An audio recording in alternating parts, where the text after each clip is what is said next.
سلام به همگی. وقتی اسم جیتکس گلوبال میاد به گوشتون، احتمالاً اولین چیزی که به ذهنتون میرسه یه نمایشگاه تکنولوژی دیگه است. ولی این رویدادی که تو دبی برگزار میشه خیلی فراتر از این حرفاست. میتونیم بگیم یه جورایی یه پیشنمایش زنده است از آینده. آینده شهرها، صنعت و حتی زندگی روزمره خودمون. پس بیاین با هم یه نگاهی بندازیم و ببینیم این نقشه آینده چه شکلیه. خب برای اینکه یه دیدی از بزرگی این رویداد پیدا کنید فقط به این عدد نگاه کنید. بیش از 6800 تا شرکت. اونم از تقریباً تمام کشورهای دنیا. یعنی میدونید چی؟ این دیگه فقط یه نمایشگاه ساده نیست. یه گردهمایی واقعی از مغزهایی که دارن همین الان آینده رو شکل میدن. دقیقاً. اصل داستان همینه. جیتکس یه نمایشگاه تجاری معمولی نیست که فقط یه سری محصول رو ببینید و برید. نه، تصور کنید یه شهر کامل تکنولوژی برای چند روز جون میگیره و زنده میشه. شهری که توش میتونید ببینید آینده حمل و نقل، زندگی هوشمند و خود شهرها قراره چه شکلی باشه. خیلی خوب، بریم سراغ اولین بخش ماجرا. اینجا میخوایم ببینیم تکنولوژی چطور میتونه یه شهر رو، یه تیکه بتون و آسفالت رو تبدیل به یه موجود زنده و هوشمند بکنه. موجودی که حس میکنه و واکنش نشون میده. وقتی توی جیتکس قدم میزنید انگار وارد یه آزمایشگاه بزرگ شدید که مفهوم شهر هوشمند رو جلوی چشماتون زنده میکنه. دیگه خبری از تئوری‌های خشک و خالی نیست. اینجا با چشم خودتون میبینید که چطور یه شهر میتونه دقیقاً مثل یه موجود زنده باشه. یه موجود که بدنش پر از سنسوره. انگار که اینا سیستم عصبیش هستن و یه مغز متمرکز هم داره که همه چیز رو کنترل میکنه. خب این شهر حس‌سر دقیقاً چی رو حس میکنه؟ جواب ساده است. تقریباً همه چیز رو. از کیفیت هوایی که نفس میکشیم تا جریان ترافیکی که هر روز باهاش سر و کار داریم و حتی امنیت و امان خیابون‌ها وقتی هوا تاریک میشه. یادتون باشه اینا فقط یه سری عدد و رقم و داده خشک نیستن. اینا چیزهایی هستن که مستقیماً روی کیفیت زندگی تک تک ما تاثیر دارن. خیلی عالی. پس تا اینجا فهمیدیم که چه اتفاقی میفته، ولی سوال مهمتر اینه که چطوری این همه چیز با هم کار میکنه؟ مکانیزم پشت این شهر هوشمند چیه؟ روند کارش واقعاً جالبه. ببینید، یه چرخه بازخورد هوشمند وجود داره. مرحله اول، کلی سنسور و دوربین در سطح شهر دائما در حال جمع‌آوری داده هستن. مرحله دوم، هوش مصنوعی وارد عمل میشه و این حجم عظیم از داده رو تحلیل میکنه تا الگوها یا چیزای غیرعادی رو پیدا کنه. و مرحله سوم که خیلی مهمه، زیرساخت شهر به صورت هوشمند واکنش نشون میده. مثلا چی؟ مثلا چراغای راهنمایی که خودشون رو با ترافیک هماهنگ میکنن یا دوربین‌هایی که با کمک هوش مصنوعی و اینترنت اشیا یهو تشخیص میدن یه جا شلوغی غیرعادیه، تصادف شده یا حتی یه رفتار مشکوک دارن میبینن. خب داشتن یه شهر با زیرساخت هوشمند که عالیه. ولی آدما و وسایل چطوری تو این شهر هوشمند جابجا میشن؟ اینجاست که میرسیم به بخش دوم، حمل و نقل.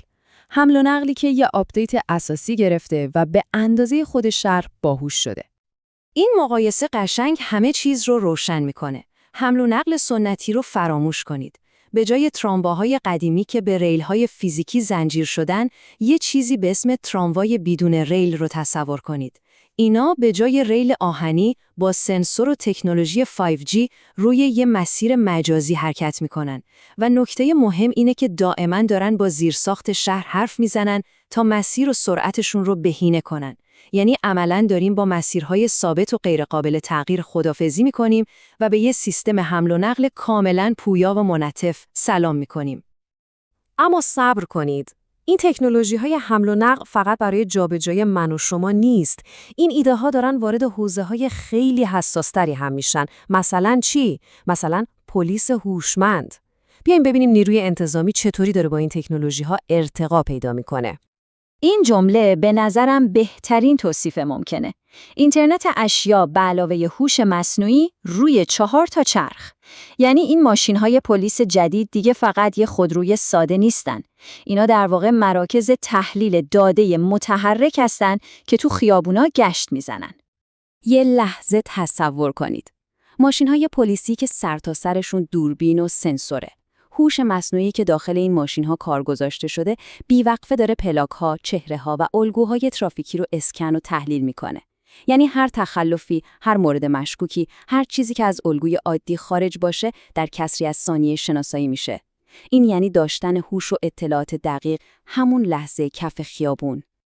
خیلی خوب، حالا بیاین یکم از فضای شهری فاصله بگیریم.